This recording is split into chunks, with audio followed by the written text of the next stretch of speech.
Welcome back for another chapter of The Tale of Despereaux by Kate DiCamito. I hope you're enjoying the book so far. In the last chapter, Despereaux's brother, Furlough, discovered him being tapped on the head by the Princess P at the foot of the king, and he ran off to tell his father. Let's find out how his father reacts. Chapter 6, This Drum. He simply cannot be my son, Leicester said.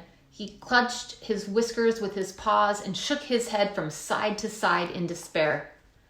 Oh, of course he's your son, said Antoinette. What do you mean he's not your son? This is a ridiculous statement. Why must you always make the ridiculous statements? You, said Leicester, this is your fault. The French blood in him has made him crazy. C'est moi, said Antoinette. C'est moi? Why must it always be I who take the blame? If your son is such a disappointment, it is as much as your fault as it is mine. Something must be done, said Leicester. He pulled on a whisker so hard that it came loose. He waved the whisker over his head. He pointed it at his wife. He will be the end of us all, he shouted, sitting at the foot of a human king. Unbelievable, unthinkable. Oh, so dramatic, said Antoinette. She held out one paw and studied her painted nails. He's a small mouse. How much of the harm can he do? If there's one thing I have learned in this world, said Leicester, it is that mice must act like mice, or else there's bound to be trouble. I will call a special meeting of the Mouse Council. Together we will decide what must be done. Oh, said Antoinette, you and this Council of the Mouse. It is a waste of time, in my opinion. Don't you understand? Shouted Leicester. He must be punished. He must be brought up for the tribunal. He pushed past her and dug furiously through a pile of paper scraps until he uncovered a thimble with a piece of leather stretched across its open end. Oh, please, said Antoinette. She covered her ears. Not this drum of the Council of the Mouse. Yes, said Leicester, the drum. He held it up high above his head, first to the north, and then to the south, and then to the east, and then to the west.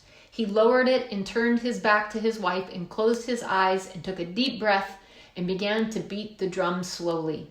One long beat with his tail, two staccato beats with his paw.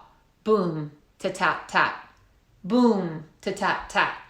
Boom, ta-tat-tat. The rhythm of the drum was a signal for the members of the Mouse Council. Boom, ta-tat-tat. Boom, ta-tat-tat. The beating of the drum let them know that an important decision would have to be made, one that affected the safety and well-being of the entire mouse community. Boom, ta-tat-tat. Boom. Uh-oh, I'm a little worried about Despereaux. I think he might be in some trouble. It sounds like the mouse community has a little bit of a government community, just like humans. There's a lot in this story that could be real, right? There are castles, and there have been kings and queens in those castles, and there have been mice that live in those castles. But then there's also lots of fantasy, elements of fantasy in this story, right? Like mice don't talk, right? And they don't have mice councils. So this is certainly a story that is made up. Now, is that a fiction or a nonfiction book? You're right, it's fiction. Do you know how I remember the difference between fiction and nonfiction? Fiction starts with F, and it stands for false. A fiction story is false. It can't be real in real life. Nonfiction is not false, which means it's all true information. You can use that strategy for helping you remember the type of book you're reading. This is certainly a fiction story, and it's a fantasy, but it still has elements of things that could be real. Join us next time for the next chapter.